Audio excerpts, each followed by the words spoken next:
You want answers? I think I'm entitled. You want answers? I want the truth. You can't handle the truth. We are the Mad Men of Masculinity. Your home for healthy masculinity. We're just real men having real conversations for you. And we're live. That's right. Hey, I am Kirk M. Samuels. And I am Jason B. Kendrick. And we are the Mad Men of Masculinity. That's right. We're just real men having real conversations for you. For you. That's right. And you know what?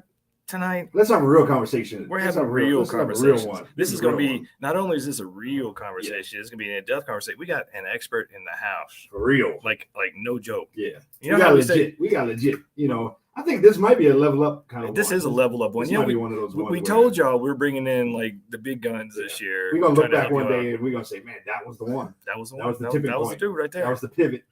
He's baller like that. I mean, and if you look at the title, Becoming Kings with Johnny King, that's actually the name of his new book.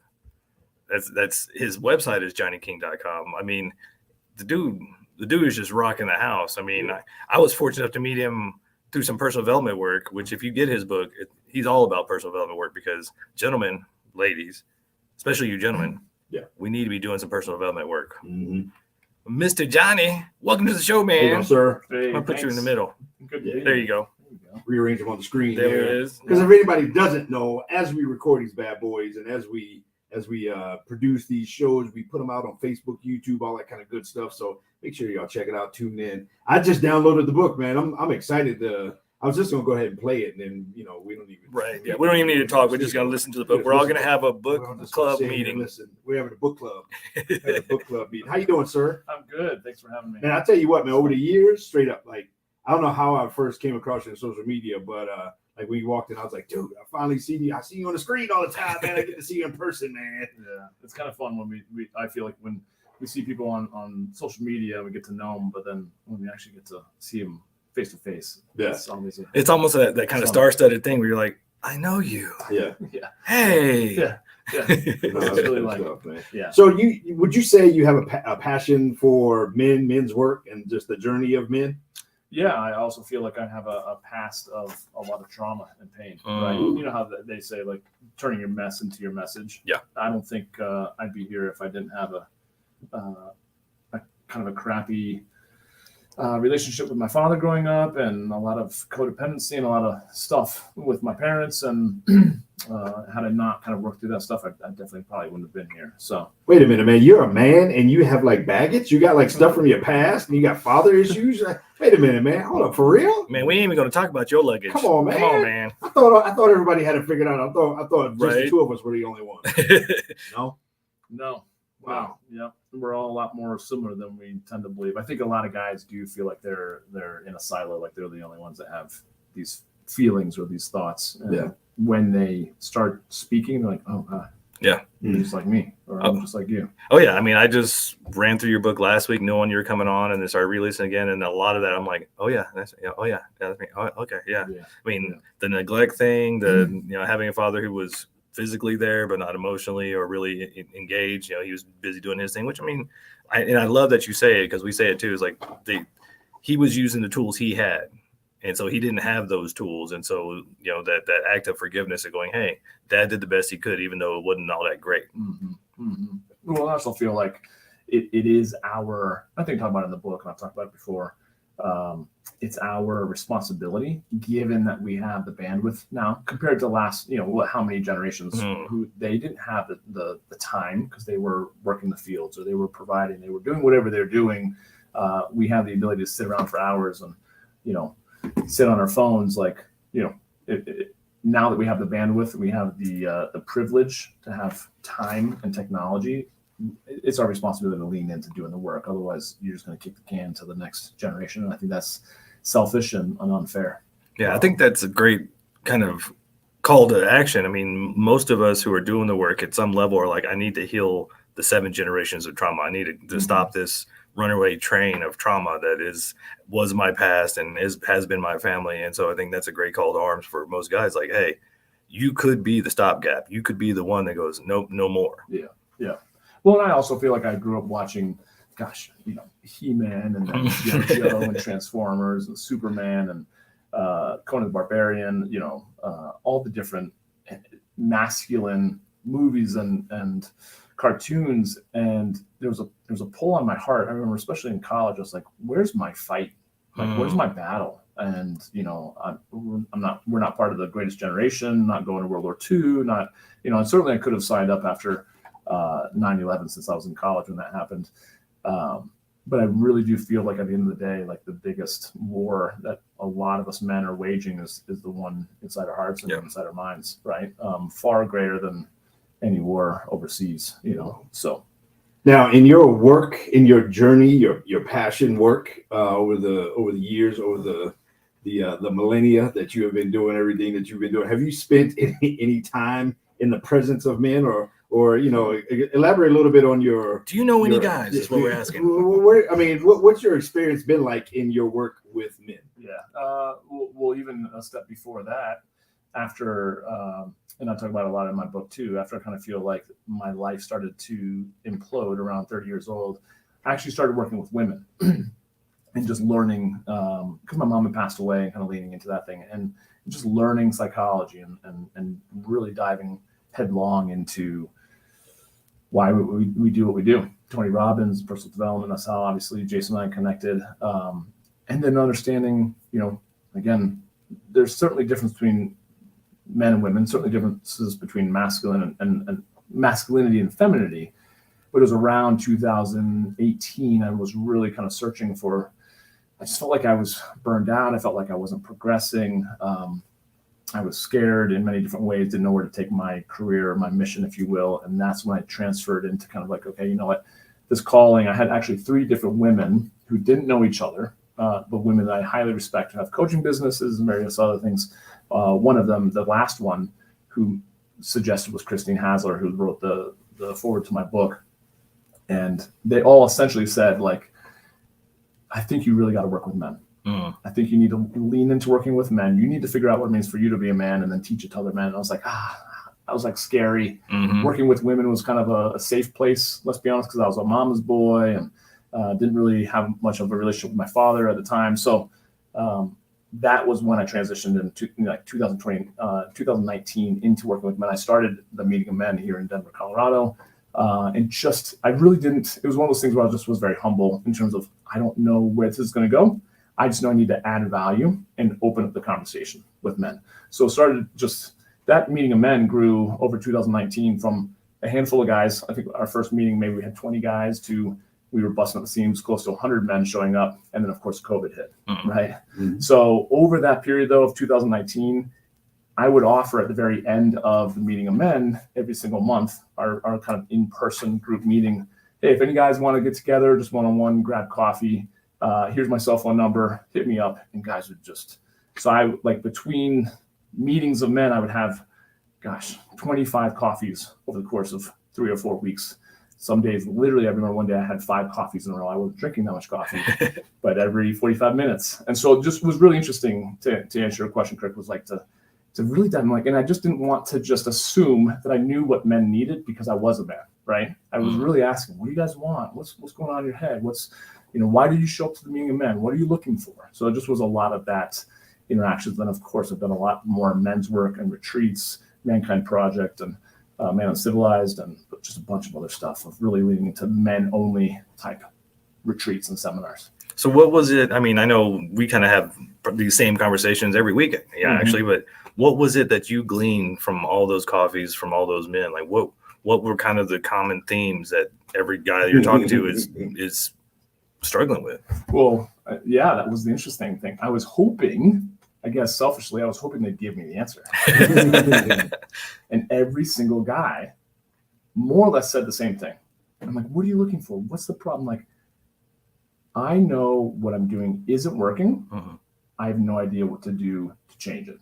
Get out of my head. Yeah. Right. Like, so it's like, I'm in so much pain that clearly what I'm doing doesn't work, but someone help me out. And I think that's a big part of what I went through too, is like, dad, male mentor, older than me, someone show me, because it's like the blind leading the blind, so I was a little bit like, okay. So it became a little bit of I definitely got frustrated. I'm like, dude, but what do you really want? And they couldn't answer it. Yeah. Like, I don't know. So I was like, okay.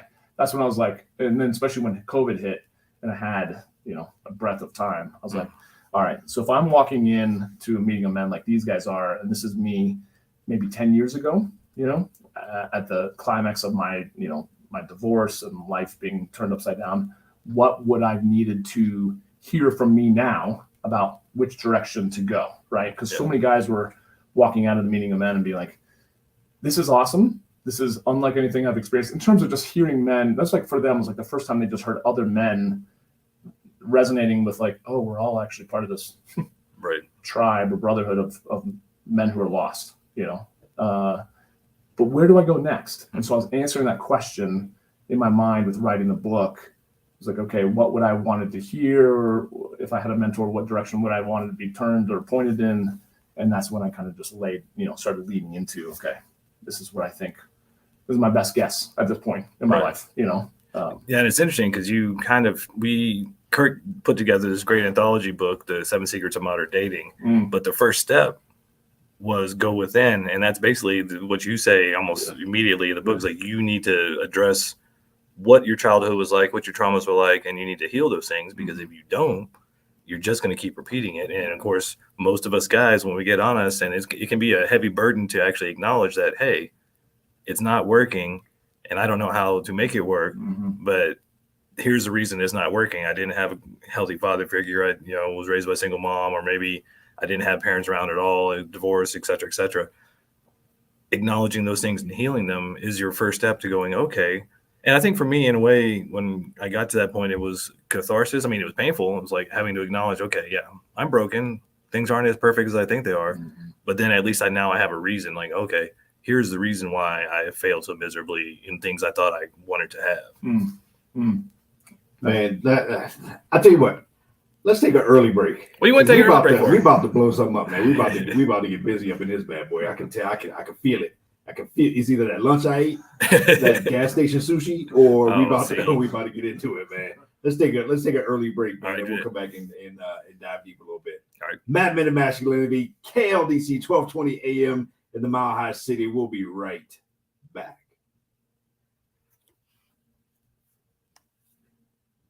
Boom.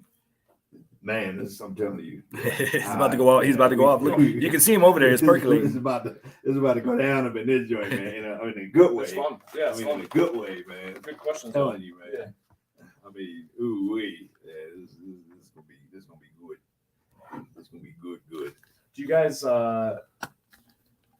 monetize this? Do you guys drive this towards any of your guys' programs, anything like that? Like, we're still learning about all that stuff. You could teach us. I'm still learning too. Let's be honest. Like, when are we all not learning? Right. But yeah. And so the greater purpose behind all this. Yeah. The yes. Okay.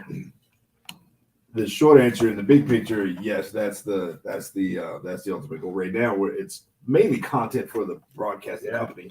But yeah, I mean, our goal we're working towards the monetization of just the over the air show, along with the podcast and all that kind of stuff. Cool. So I mean, the 5-year vision is that at some point this is going to take over from the day job. Yeah. And we're full time advertising and all that stuff. All the things. Yeah, all that stuff. I'm having to reteach myself. Yeah. And make sure when I do networking events, be like, hey, here's our card. We do. We have sponsorship and advertising opportunities. Exactly. Yeah. And thank you for staying. If you're staying and watching us behind the scenes, this is what we do. We have these conversations. That's right. So holla at your boys. You know what I'm saying? We want to connect the question mark with the period, with the answer. Yeah. If you like what we do, support us. Let us, help us help you. All right, boom. You ready?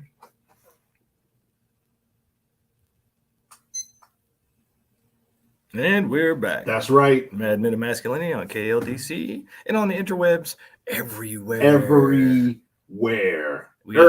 We got the man, the myth, the legend, himself, and I, Mr. Johnny King in here, and Kirk. Dude, so man, I'm telling you, man, I'm starting to get an itch, and I don't know if it's something else, but anyhow. But I mean, because as you were describing just in the previous segment, as you were describing kind of the answer not answers that you were getting from men, I mean, that's kind of the premise behind our passion with this show, because we feel like men know that there's something, but they don't know what. And so our passion is to connect the people who know somewhat of the what's with the people who don't know what the what is, in terms of bridging that thing. I think, the pressure from a guy to say, man, I know that there's something, but I don't know what it is. A lot of us, most of us, by far, didn't grow up around gray-haired men, so we didn't get, a lot of the wisdom. We didn't get a lot of that kind of stuff. We didn't get a lot of the downloads, and we didn't get the ins and outs. And so that's why we bring on people to talk about real estate and real estate investing and all these other just concepts, health and relationships, and just the journey of men. And the other frustrating part about all of that is that a lot of us, especially when we get, so far up in the age, a lot of us, are in the mix with women who are looking to us for some answers that we don't have. Mm-hmm. And they are frustrated because we don't have answers, but they don't get that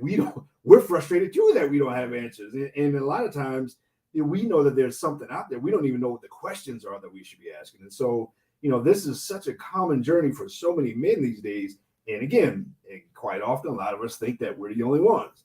I'm the only one with daddy issues. I'm the only one with question marks. I'm the only one with abuse. I'm the only one with, divorce. I'm the only one trying to start over and trying to learn these things. And so, I mean, these are just common things that I think are the journey for so many men these days. But at the same time, the question is, what's the question? And with the question is, where do we get the answer to the question that we don't even know? Yeah, I want to kind of postulate something to you from what he's saying. And you touched on it initially when we started. It was, sometimes your pain is your purpose, or leads you to your path. Do you think that it's, like as we said, our first step in 7 Secrets, and even what you talk about in the book, like you got to go within. Do you think that's really the first step to find the question, to find your answer? Yeah, I mean, obviously, I think it's one of those things where if you've got a source of pain, right? If you've got something that really is, and you guys have probably heard it too, Tony Robbins talks about we're more likely to move away from, pain than we are to move towards pleasure. So if we are coming from pain or trauma, then our entire world view, our frame is going to be impacted deeply by just moving away from pain, right? And so no wonder men are avoidant, or they don't communicate or whatever, because a lot of us are wounded, right? Yeah. A lot of the shit that goes on, pardon my language, going on in the world is because of men that are wounded, So I think you start there and you heal that, so you have a good foundation. Otherwise, you're building what I felt like when the cards essentially came down as a 30-year-old, I felt like so many years of imposter syndrome and faking it until I made it. I was finally found out. Yep. And I was so ashamed and so kind of just down on my luck that I was like, I knew this was going to happen. I've just been faking it. And I was just wondering when was that first card or domino gonna fall? And then they all came, right? So you got to have that firm foundation of a solid, healed foundation, and then you can grow, your life on top of that. If that makes sense. And as we spend time in that pain space, a lot of us, numerically speaking, demographically speaking, a lot of us will medicate that pain instead of dealing with that pain. So a lot of us end up finding things that are outlets for the pain, whether it's in a substance or a habit or some kind of addiction or something like all that. All of the above. Or all of the above. Because to your point, men don't like pain. I mean, we live in pain a lot, and kind of a lot of our existence is to experience the pain on behalf of society. Yeah. But at the same time, it's a lot more difficult to, like you said, to go towards the pain or lean into the pain than it is to try to escape it in some kind of way. And the whole premise behind being a guy like a Navy SEAL is how much pain can you put up with? Yeah. Embrace the suck kind of thing, and moving into it as opposed to running away from that whole thing. Like David Goggins always talks about, right? Oh yeah. But you made a good point, Kirk, too, going back to kind of the relationship thing, because I feel like the vast majority of my one-on-one coaching clients actually are men, 40s, 50s, maybe late 30s, whatever, that are working on their marriage, their relationship, and it's just about to, blow up, and this can't keep going, otherwise, all hell's going to break loose. And I resonate with that because that's where I was as well. And I've talked about this before also, but I do feel like women are kind of hold the keys to sexual intimacy. Yeah. They're the gatekeepers, right? where we as men are gatekeepers to emotional intimacy. All women want that type of emotional connection. I think the vast majority of men who are in relationship with a woman or with a feminine type, energy feels that pressure or feels that draw and that desire to like connect. And I feel like, 10 years ago or more, I knew that's what she wanted, but I had no words. I had no vocabulary. I didn't have any practice. I didn't know how to open up. I wanted to give it to her, but I didn't know exactly how to do that. And that's so frustrating as a man to be like, I know I'm failing you, but I don't know how to get to that source and how to deliver, if that makes sense. Yeah. And I think that's the kind of the key, because I think more men, and I know in my experience too, and I think in Kirk's as well, the more tools we get, the more work we do, the better we are at dealing with our pain and addressing our pain. Yeah. But for most of us, we didn't have any examples. We didn't have anybody saying, oh, yeah, son, this is how you do that. And I know in my experience, like, I got made fun of more about the things I didn't know. It was kind of his like negative reinforcement thing, like trying to kind of neg me to be better. But that didn't work for me. I just kind of took in what he said, like, oh, okay, well, I guess I'm not good enough. And so then I created this perfectionistic mindset of, well, I got one shot to get it right. And if I don't get it right, then I'm just not good enough.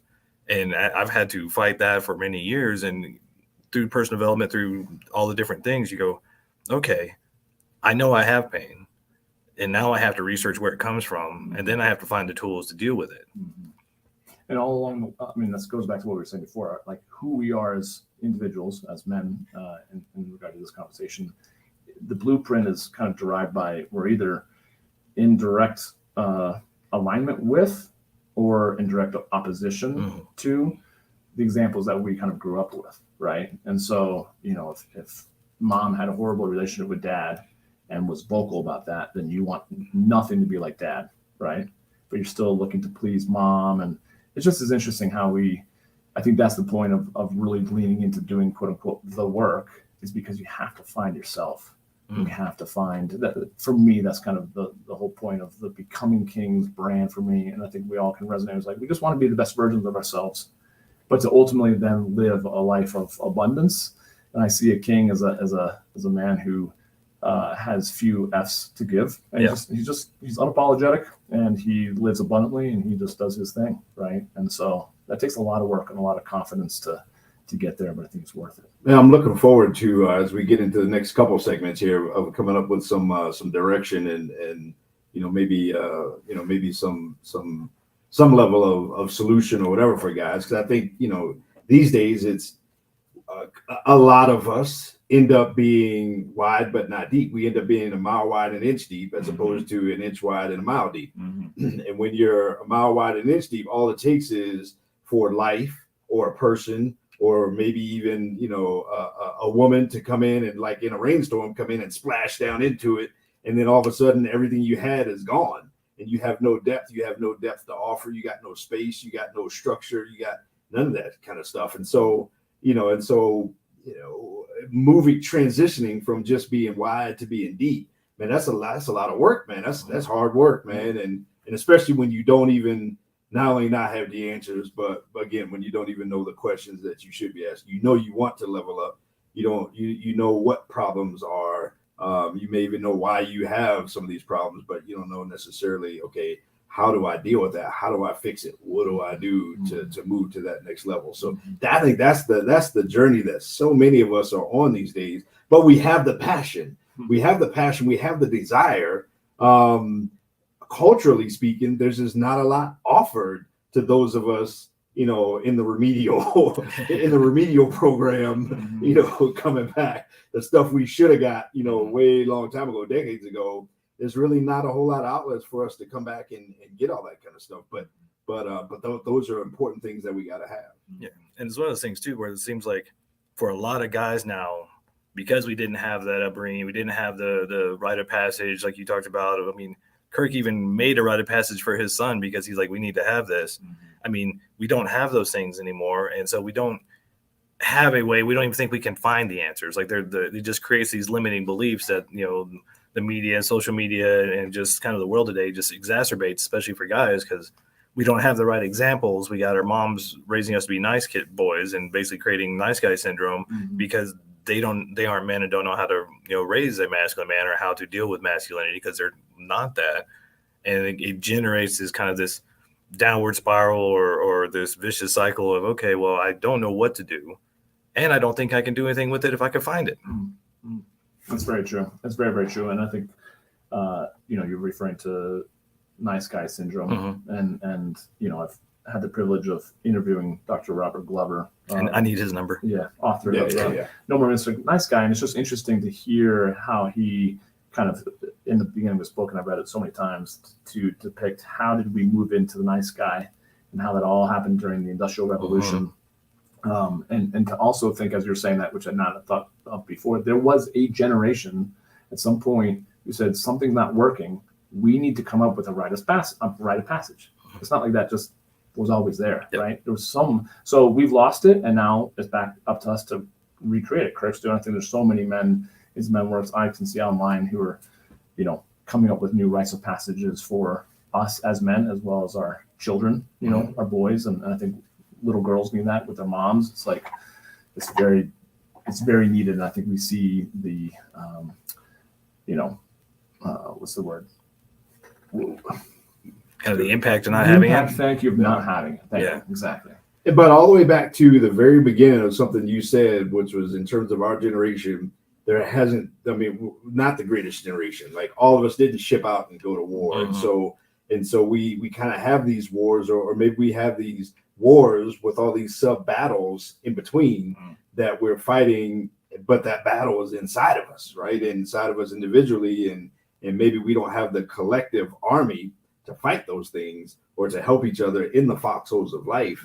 And I got your six, and let's storm that beach and all these other kind of things. We're more splinter cells, if you will, than organized armies to attack some of these wars and some of these battles that we have going on inside of us. Yeah, and I think to quote the great Chuck Palahniuk from the author of Fight Club, I think our war nowadays isn't the great war, isn't an actual physical war. It's a spiritual and internal war for men nowadays.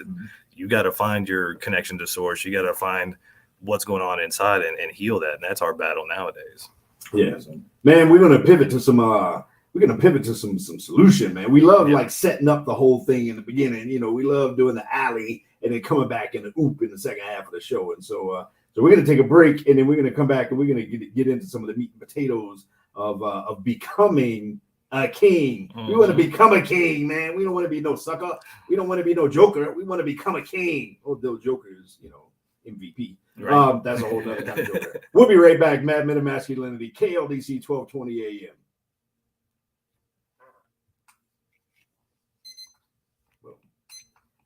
Good stuff, man. I gotta. When she gets back here, remind me to ask her if she caught that beep. Yeah, that was somewhere around 17. Oh, you got it? Around Okay. 1720. Oh, you were leaning over. I didn't see you. I just saw an empty chair. Somewhere around 1720. Remind me of a question I should have asked. Well, before. yeah. It slipped out. My apologies. FCC radio. But we got that. That's why, again, we record and you're only the second beep, so she's only got to use that button twice. Yeah, so. she's only got to. But she'll go back at the timestamp and basically just. She wants to use that button all the time. Yeah. She is. You're a good company though. The last one was a doctor. Really? Yeah, Dr. Lee Moore from Castle Rock, man. Cool. Yeah, I mean, I guess YouTube and Facebook doesn't care so much, but the FCC does. Yeah. So she'll take care of that part. I feel that. Nice. I can't say that. Yeah, I can't say that. Well, I'm glad we're not the worst work that you got to do. Yeah, we're not. Boom. Nice.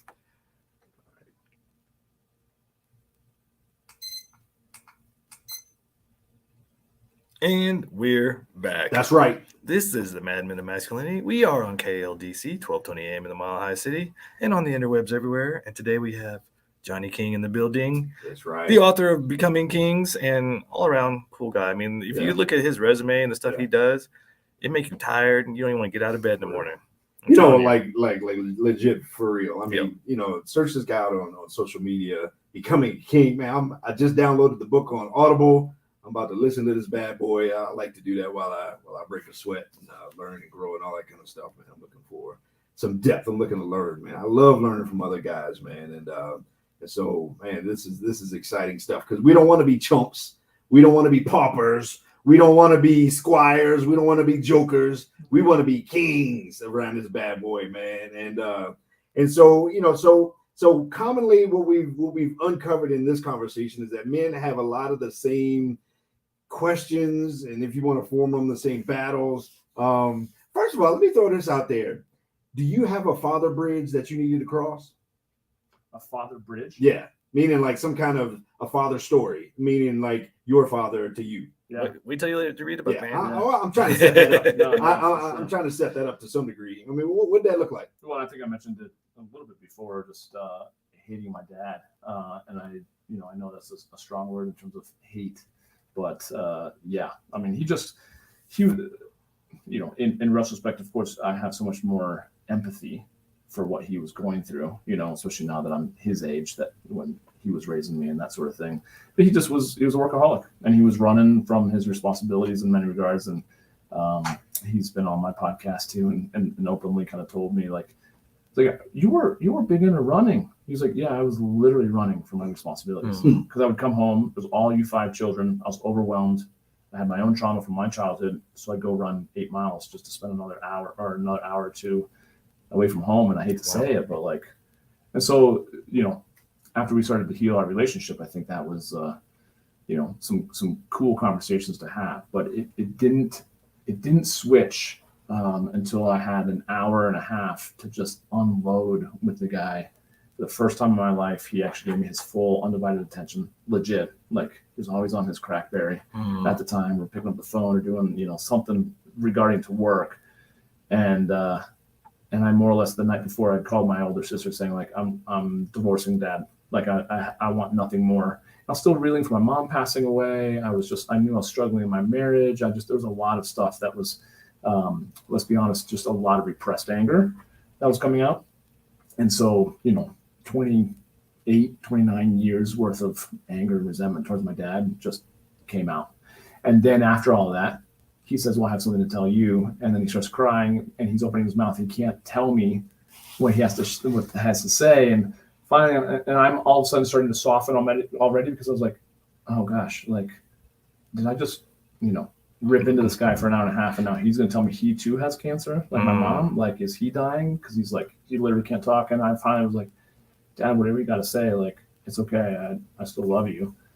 And then he says, I'm gay. I was like, oh, like, are you serious? Which to me, because my ex, my ex at the time had a lot of, she was a ballet dancer, had a lot of gay friends. I was like, oh, that's no big deal. No big deal to me. Whatever. I don't care who you sleep with. Like, you're my dad. But obviously, for someone who's lived a lie, quote unquote, lived a lie, but I'm a straight man for 50 plus years, to come out was a big deal, especially to his children, especially to a child who he had heard might divorce him the night before. It was a big deal. And so that was what I called my Grinch stole Christmas moment, where my heart went from, size of like a piece of coal, at least really towards my dad, to like growing 100-fold. Like, oh, it all of a sudden made so much more sense. It wasn't personal about me anymore.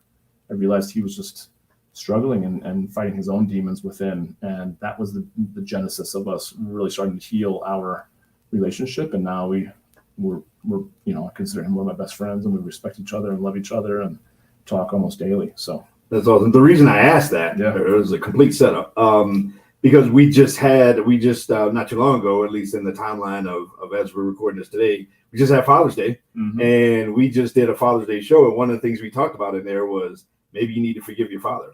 And some of us have to forgive a dead man, right? But either way, in terms of that journey to becoming a king or becoming the man you want to be, for a lot of us, that involves going back a generation and dealing with whatever happened with the man that came before us.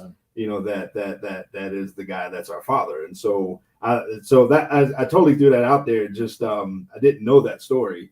I had a feeling that if you're like most other guys, that there's a father journey there, maybe some kind of father wound that you needed to overcome in the journey to become the man that you wanted to be. Yeah, and I love the fact that you basically encapsulate kind of what we were talking about on that Father's Day episode about, learning about your dad, getting more information, getting some more awareness, because when you're in that, I hate dad, I want to divorce dad you're probably lacking a whole lot of background information that would make you go, oh, it's not all about me and all this stuff. You know, I mean, I'm envious that you got to spend an hour and a half with his full attention to get to just unload on the guy. 'Cause I know when I was attempting in my 20s to have these conversations, my dad was basically like, well, if you want to blame me, go ahead. I'm like, okay, that's not helpful. Yeah. But I still had to go on this journey of like researching. Basically, I had to go have weird conversations with my mom and aunts and things, and learned about the guy, so I could put some context on. Okay, he wasn't purposefully being negative or purposely doing these things. These are the tools he had, and so having that awareness. So I love that your story where you're like, I didn't expect this, but then boom, now I get it. It's interesting that he, like to your point, that he set that up unintentionally to actually be able to let me vent and get it all out, literally to where I had no more quote unquote ammunition left. I already felt so much better. Oh yeah. Just to literally, well, you did this and you said this one time. How would a father ever say that to a son? I'm never going to be like you, blah, blah, blah, blah, blah. And he just kept on saying, like, is there anything else? I was like, yeah, and there's this and this. Is there anything else? Yeah. And eventually it was like, no, I'm good.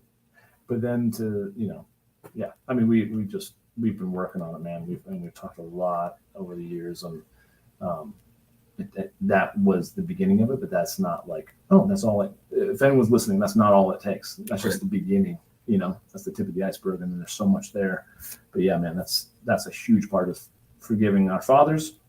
I also did that I thought my mom was amazing, and yet I also realized there's a lot of stuff there with mother wounds as well that I had to forgive her after like long after she was gone.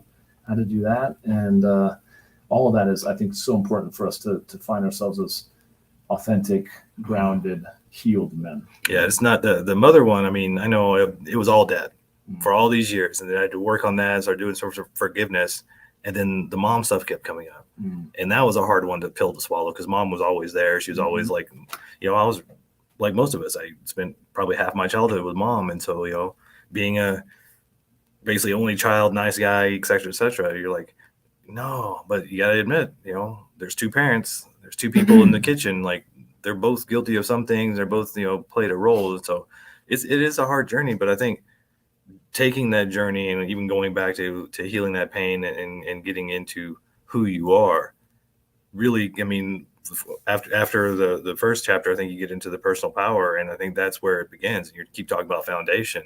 That foundation starts with, who am I?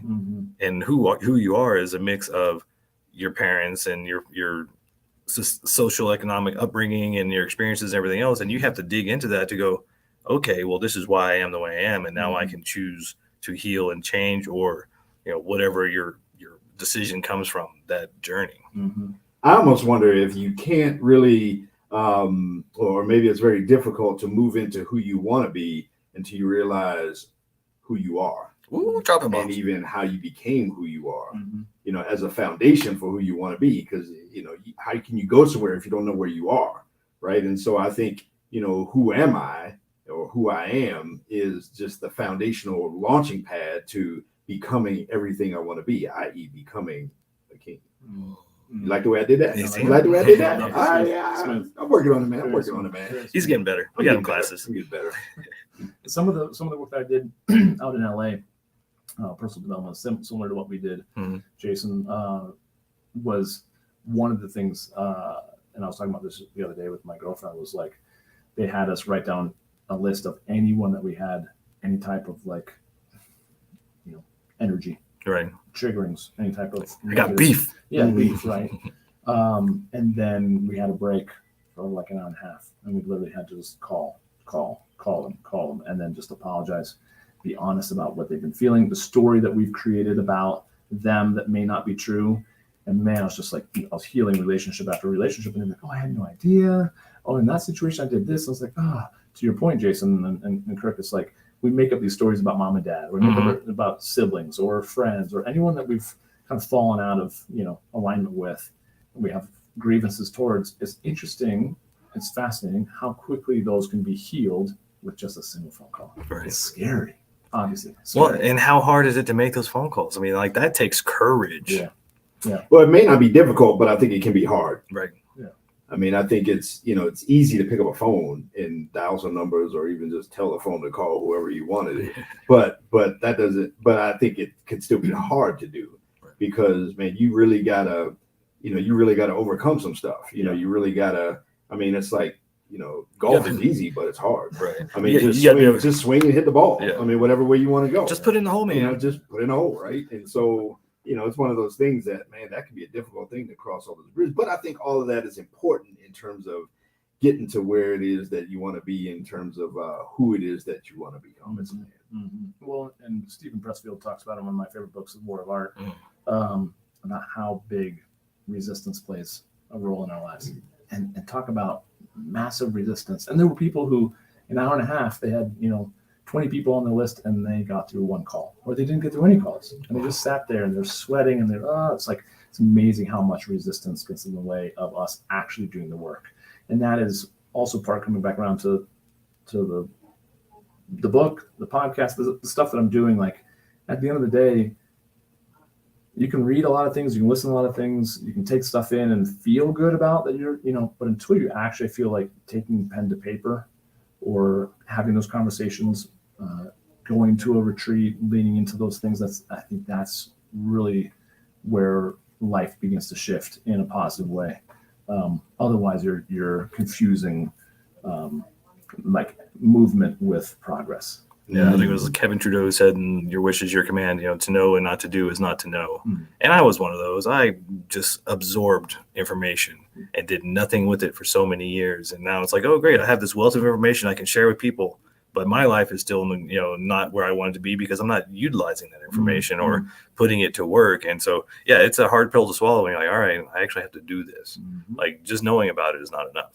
But there's the juxtaposition, by the way. I went to public school, but I didn't say the word right there. There's the juxtaposition. Juxtaposition? Sure.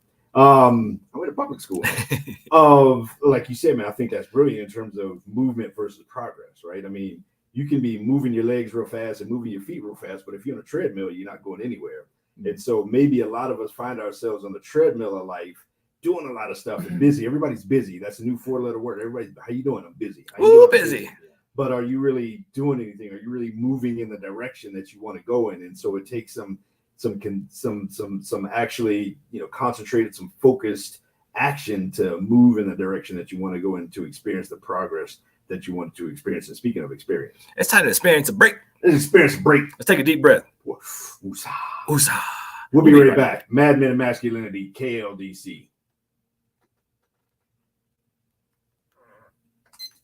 So, it always goes by so fast. It does, man.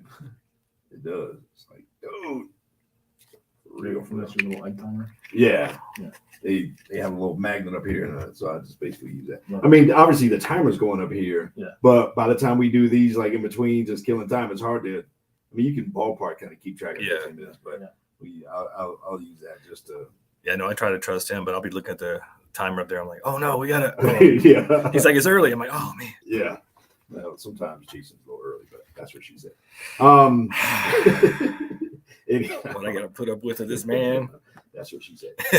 All right, let's rock and roll.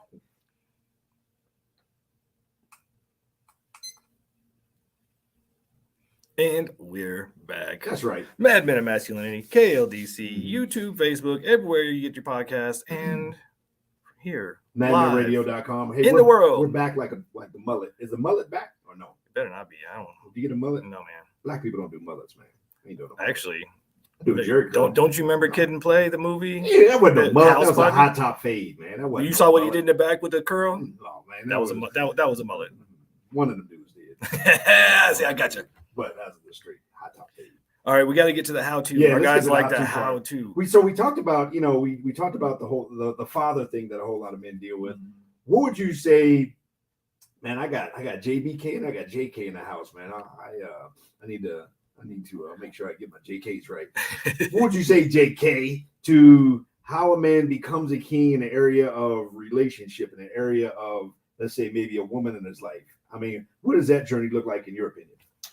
Well, I think, I believe, kind of like we talked about before, a big part of what women well, let's say the feminine as well, because I see it in my relationship or the relationships my dad has as well, is that feminine energy needs to feel safe to be able to blossom, right?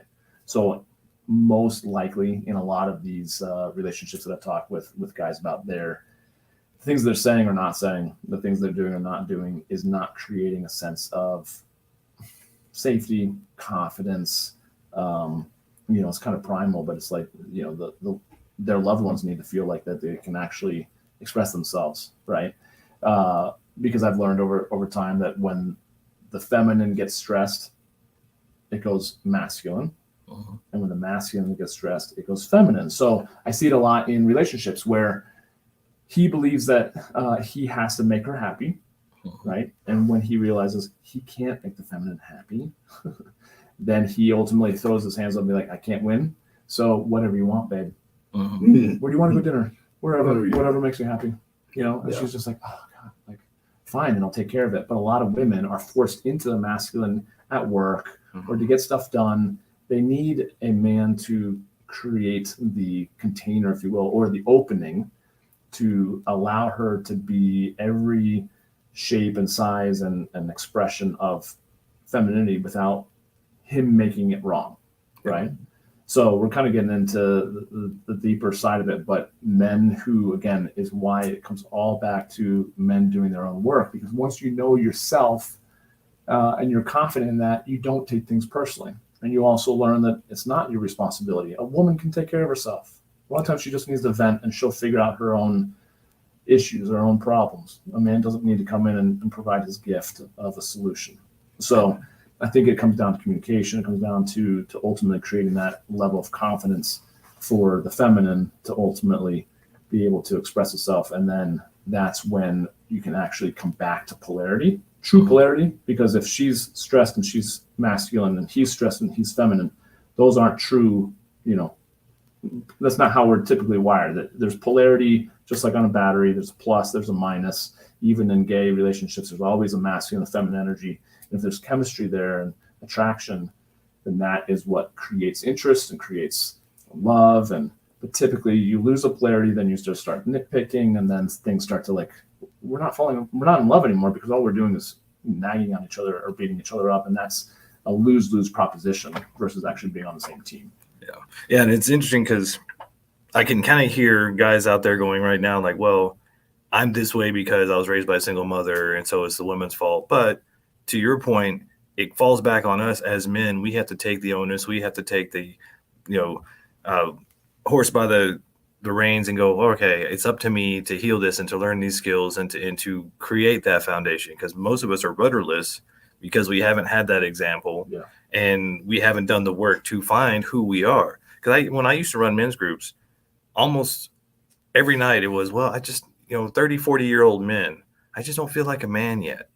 No rite of passage, no example. And I think a lot of us kind of, that failure to launch thing that a lot of guys are kind of dealing with now is because there wasn't somebody there to give that example of, hey, now you're becoming a man. There's no rite of passage, and here's are the stages of life. You're going to be 20-something and you're going to start build things. You're going to be 30-something, you're going to kind of find a little stability, have the family thing, and then you'll get into your kind of guru, older man, elder years, and then that's when you start to pass down. And a lot of us are just kind of like, I don't know what to do. I don't even know what questions to ask. But it comes back to, and yes, gentlemen, once again, it falls on your shoulders. If you're not happy, you've got to make those changes. But you can ask for help, and that's the biggest thing. Most of us don't ask for help. Yeah, we don't believe in that, the whole red pill kind of thing, what they call it, just blaming women. And there's a culture of masculinated women or masculine energy women. It is what it is, right? But it's up to us to become everything that we need to become, and then just let all the other stuff, let the paramedics sort them out, as they would say, metaphorically speaking. So it's totally up to us to do that. Now, would you say that journey to becoming a king, is that something that we got to do alone, or should we do it with other men? Obviously, doing it together with other men is so important because it's how we used to do it in tribes, right? No different than either one of us stepping out, against the Miami Heat and trying to beat them by ourselves. Like, it's just not going to happen, right? Unless you're joking. You might whatever he wants. We're not gifted like that, right?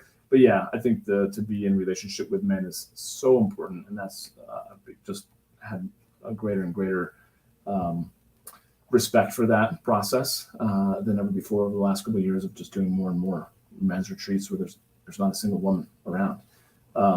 There's something special about that when you're able to be in community with other men who are doing the work. Yeah. Pretty cool.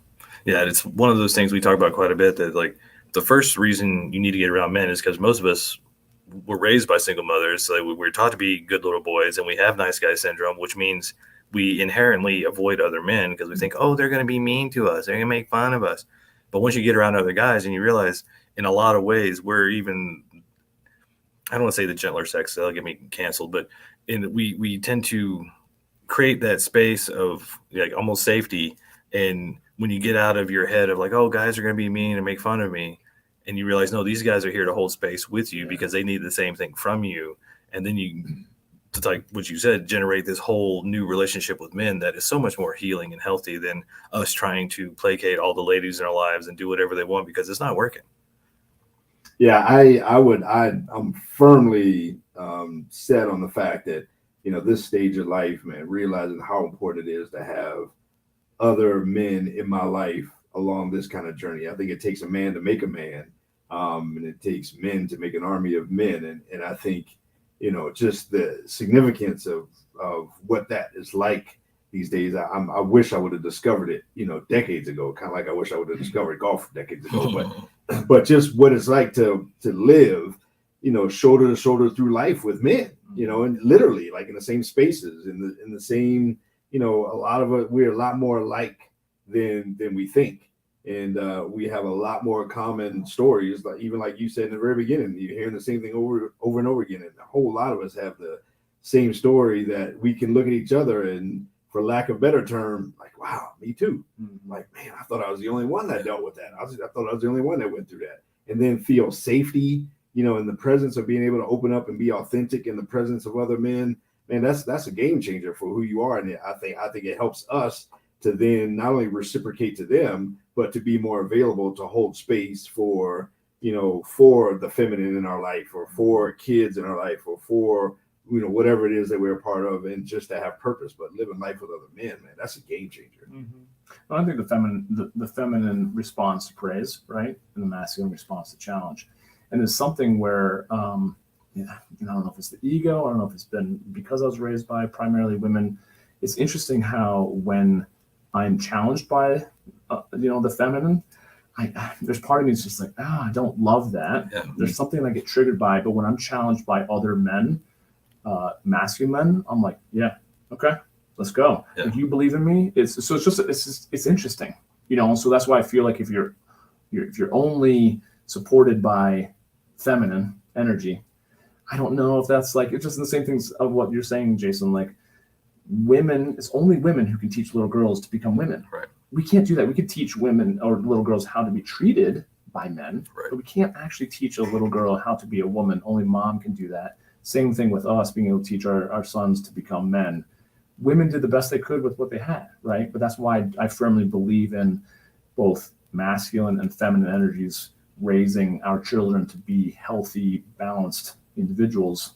Otherwise, like we said earlier, we see the product of what that is when it's not healthy. Yeah, the results aren't good. And for a lot of you guys out there who are kind of struggling, and you want to be more manly, you want to be more masculine, you want to find your tribe or your group, doing masculine things with other men, to quote Johnny's book, is how you build that natural masculinity, that testosterone. That's how you refill your cup, and how you stop being the nice guy and the simp and all those things, because masculine energy needs masculine flow. And that looks like doing hard things, physical things, building something, digging ditches, chopping wood, doing these different things. And when you get around other guys, shoulder to shoulder, because that's how we as men heal.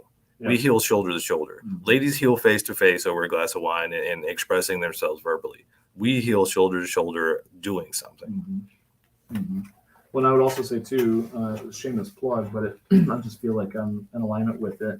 Coming back to what you said, Kirk, like guys who are rudderless, it's their purpose. If you just got a job to pay the bills, to provide for the family, there's part of us that feel, I know I felt that, like, what's my utility? Was I really born just to trade hours for dollars? Like, anyone can really do this, but like, what am I really freaking here for on this planet? And who am I committed to being, right? So in my book, there's actually a ton of, work processes, right? And one of it is starting to create what I call my code of kings, which is like, who are you committed to being? A lot of times, like guys saying, oh, I know who I don't want to be. I don't want to be dad, or I don't like this version of me. But what am I actually moving towards? It's really hard to start taking action, again, if you don't really know what you're moving towards, right? So the code of kings for me is like, it's your code of conduct. What are you, who are you committed to being? That at the end of the day, if your wife went away, your partner, your kids, if everything went, who are you still going to be proud of being? And then there's, assignments, there's worksheets, there's all the other work, but you have to be in alignment with, quote unquote, who you want to become. And to me, it's like being the best version of yourself, aka a king of not of other people, just a king of your own life, your king of your own kingdoms, just so that you can die a happy and prideful man of who you have become. Not an egotistical man, someone who takes advantage of other people, but someone who is an example that younger generations would want to emulate. That's to me what I think a king would be. Dude, I want to thank you for putting this book on Audible because like people like me got problems with opening books and reading. Literally. Me too, man. Becoming Kings, the Modern Man's Path to Being Powerful, Purpose-Driven, and Fulfilled in a World That Has Taught You Not to Be. Man, I appreciate it. I'm going to flash it right up there on the screen. If y'all can see that bad boy, go holler at it, check it out. How can folks get a hold of you, man? Because you do one-on-one work with people and all that stuff. Yeah. And you're local here in Denver, but probably not bound to just Denver, right? Right. Yeah, I've been coaching for over 13 years and all obviously online. There's definitely a lot of guys that I meet here in town, but guys can hit me up just going to johnnyking.com and then they can connect with me on the socials or shoot me an email. And like, I think a lot of people are like, oh, you're actually a real dude. I don't know who else I would be, but who you see on the screen now is who I actually am. Dude, I thought you were AI or something. I thought you were Chat GPT. Like this guy, is he real? Like I've seen you everywhere doing stuff. I'm like, man, this is a real dude, man. No, I met him and then I see him on, didn't realize he was personal friends with Lewis Howes and he's got his podcast with all these people on there. And I'm like, is he real? Yeah. What's going on? Is that the same dude I met? It's the same dude. Like, was it 6 degrees of Kevin Bacon? We all know everybody. It's 3 degrees of Johnny King. There it is. 2 degrees. 2 degrees. We appreciate you, my brother. Yeah, we're definitely going to have you back on because I know we're going to get some comments and we're going to have a lot of questions. And we definitely just barely scratched the surface of this conversation. There's so much to dig into. So thank you so much for coming. Thank you for being with us. Make sure to like and subscribe on YouTube, everybody. Make sure you support Crawford Broadcasting and local radio. Remember, it's on your radio dial. It is free. And for all of y'all, until next time, Madmen out.